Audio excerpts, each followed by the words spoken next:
Bagaimana hukumnya dari yang dipatuhi umat perintah Rasul atau pemerintah tentang sah apa tidak sholat berjarak dan pakai masker? Pernah saya baca bahwa sholat berjarak ini dapat memecah belah umat.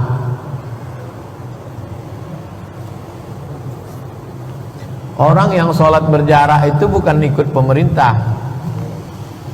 Jadi jangan kalau ikut ustadz sholatnya rapat, kalau ikut pemerintah sholatnya berjarak. Itu tak betul. Universitas Al-Azhar Kairo Mesir waktu bulan Ramadan kemarin membuat sholat berjarak waktu qiyamul lail malam. Tempat kami belajar, tuan-tuan guru kami, dosen-dosen kami, ustadz-ustadz kami waktu di Mesir mau menjelaskan bahwa sholat berjarak itu hukumnya sah. Sholat berjarak hukumnya sah. Kalau dulu luruskan shaf dan rapat, sekarang enggak. Luruskan shaf tak rapat karena Covid. Nah, jadi Masjid Al-Azhar di Madinah, di Makkah pun begitu juga berjarak. Sholat berjarak hukumnya sah. Jadi kalau ada masjid di Pekanbaru yang membuat berjarak, sah menurut Al-Azhar, sah menurut ulama Saudi Arabia. Jangan takut. Sholat pakai masker sah atau tak sah? Sah. Dari mana dia datang? Tak sah. Tak sah karena hidung tak menempel ke lantai. Sujud menempelkan kening dan hidung, bukan hidung menempel, bukan rukun, bukan syarat, bukan wajib. Bukan rukun, bukan syarat, bukan wajib, tapi sunnah. Jadi kalau ada hidung. Tapi banyak juga orang pakai masker tak di hidung, sekarang di dagu ya. Entah udah pindah lubang hidung ke dagu. Jadi kalau ada yang sholat pakai masker, sholatnya sah. Sholat berjarak, sholatnya sah. Jadi jangan dibenturkan. Siapa yang sholat pakai masker dan berjarak berarti ikut pemerintah. Yang sholat rapat berarti ikut ulama. Tidak begitu. Ada saudara saya nikah dengan janda 92 tahun. Hah?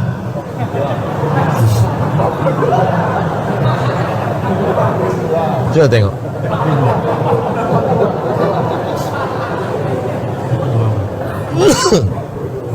Nampak 42. Beli satu dapat 3. Buy one get 3. Maksudnya bebini dapat anak 3.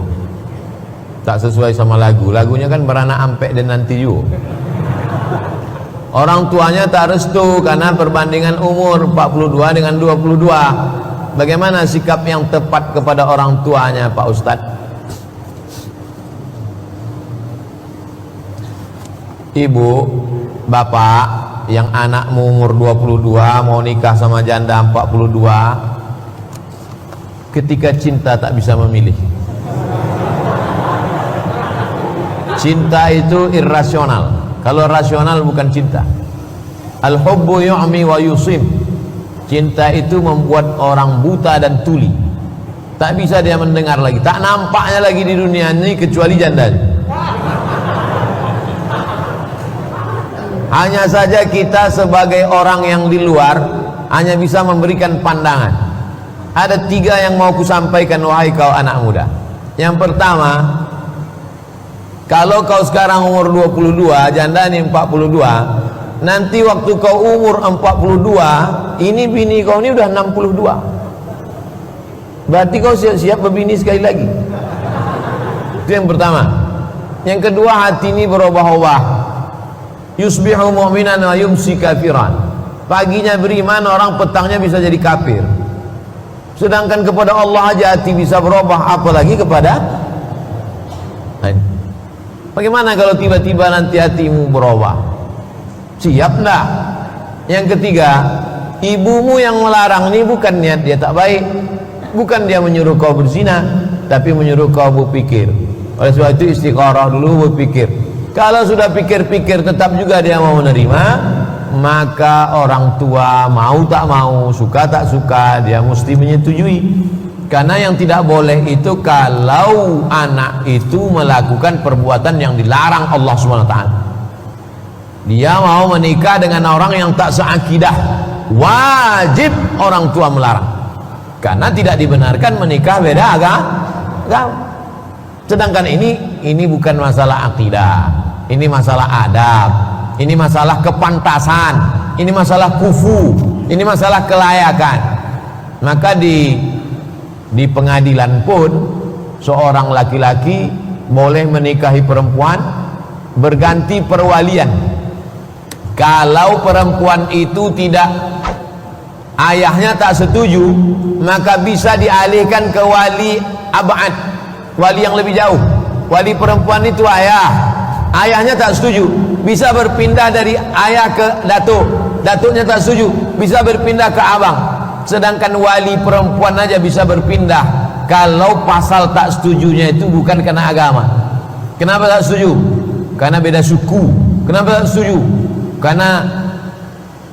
Karena susah. Kenapa tak setuju? Karena belum kerja. Itu bisa perwalian itu berpindah. Apalagi kalau hanya sekedar setuju tak setuju, bukan masalah perwalian, tapi pandangan orang tua ini perlu didengar. Jadi anak-anak muda ini jangan hanya memperturutkan isi kepala dia saja, belum tahu dia lagi asam garam hidup. Apakah memasukkan foto bersama ustadz di FB termasuk ria? Berfoto dia, habis itu diuploadnya ke FB.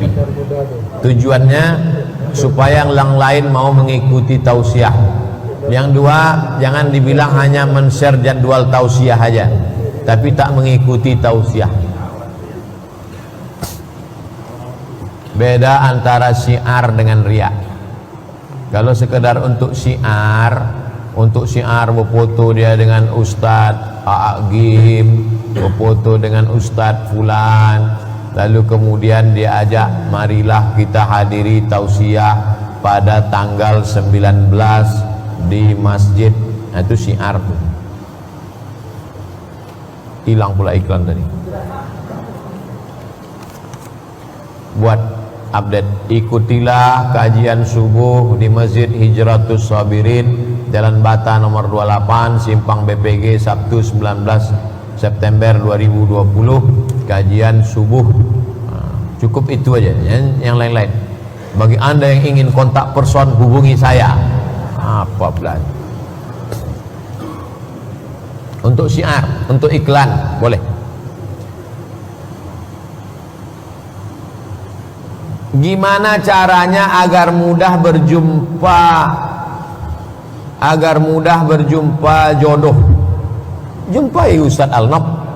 Ustadz Al-Nob ini banyak stoknya. Ustadz Al-Nob ketua yayasan Yayasan Tabung Wakaf Umat.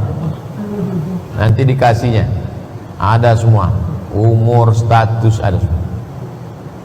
Ustadz Al-Nob tentu isi ini dulu kan.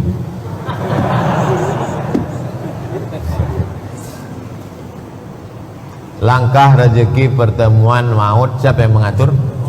Allah. Coba tanya ibu-ibu bapak nih, gimana berjumpa? Ibu yang perempuan tanya ibu, bu, gimana jumpa bapak itu dulu?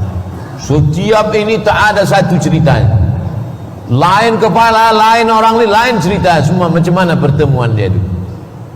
Langkah rezeki pertemuan maut kuasa Allah. Iyam sasgallahu bidurrim fala kashifalahu illahu. Kalau kau ditimpa musibah, tak ada yang bisa menyingkirkannya kecuali Allah. Wa in yuridka bi khairin fala radda li fadlih. Kalau Allah ingin mempertemukan engkau, tak pula ada yang bisa menghalanginya. Makanya selesai sholat kita katakan, la mani'a lima a'taita wa la mu'ti'a lima mana'ta. La mani'a lima a'taita. Kalau engkau mau mengasihi, tak ada yang bisa menghalang. Wa la mu'ti'a lima mana'ta. Kalau engkau mau memberi, kalau engkau melarang, tak pula ada yang bisa menghalang. Itulah tauhid.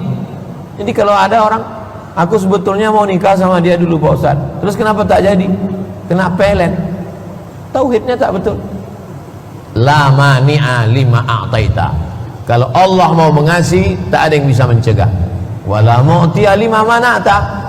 dan kalau Allah mencegah tak ada yang bisa mengasihi. La haula, tapi tetap ada ikhtiar dan usaha.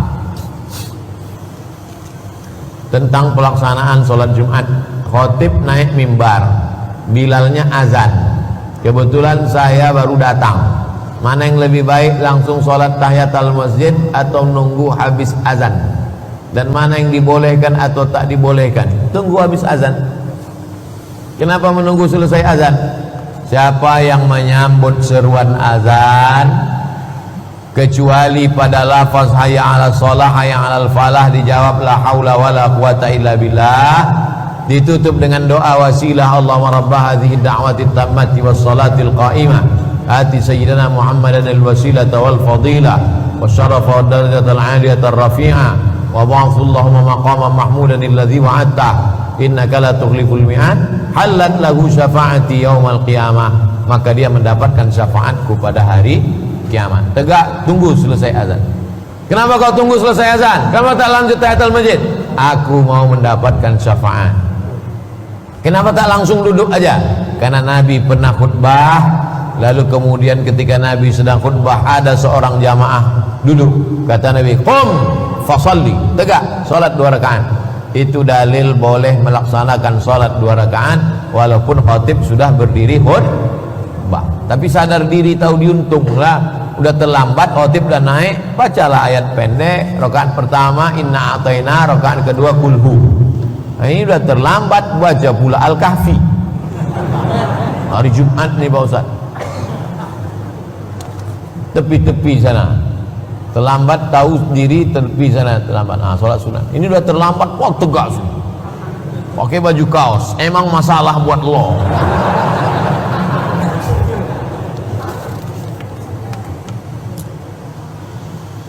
Maaf Pak Ustadz, pertanyaan di luar tema. Bagaimana cara menyikapi suami yang suka menonton TikTok Ustadz? Apakah itu termasuk zina? Apakah itu termasuk zina? Iya, zina mata menengok, zina telinga mendengar, zina tangan memegang, zina otak berpikir, zina hati merenung. Likulli syai'in lahu hazzuhu minaz zina.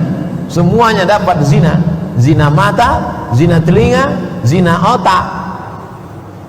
Lalu wal faraju yusaddiquhu wa yukadzibuhu. Kemaluan tinggal membenarkannya, menyetujuinya atau tak setuju. Tinggal kemaluan aja lagi. Zina mata sudah, zina telinga sudah, zina otak sudah. Tinggal kemaluan aja lagi mendustakannya, mengikutinya atau tidak. Oleh sebab itu, kadang sebetulnya jamaah ini tidak semuanya bertanya, dia curhat juga. Lakinya menengok TikTok tadi. Min husni islamil mar'i tarkuhu ma la ya'ni.